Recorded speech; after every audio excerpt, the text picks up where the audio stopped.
Est-ce possible d'avoir une information génétique mâle et de développer un corps femelle? Oui, c'est le syndrome de Swyer. L'individu va porter un karyotype XY, donc un karyotype qui suggérerait un développement vers un corps mâle, mais il va y avoir une mutation sur le gène SRY.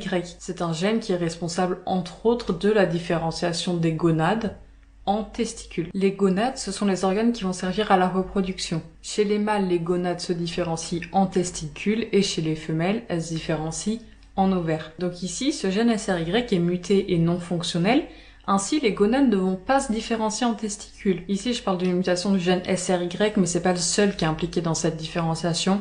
C'est le plus connu, mais le syndrome de Swyer peut être issu d'autres mutations génétiques. Donc bien que l'individu ait un karyotype XY, il ne va pas développer de testicules. Et on a souvent l'idée que c'est un système on-off, que si le corps n'est pas masculin, et bien par défaut, il sera féminin. Et en fait, c'est pas vraiment ce qui se passe. Les gonades vont pas se développer en testicules, mais vont pas non plus se développer en ovaire. Elles ne vont donc pas produire d'hormones, elles vont pas produire d'ovocytes, il y aura donc pas de puberté, il y aura pas de fertilité non plus. Donc même si de l'extérieur le corps paraît féminin, à l'intérieur, les organes internes comme l'utérus ou les trompes seront habituellement immatures, ils seront pas fonctionnels. Par contre, grâce à la médecine, maintenant, on peut pallier ce manque de production par les gonades du coup qui sont pas différenciées, par des traitements hormonaux de substitution.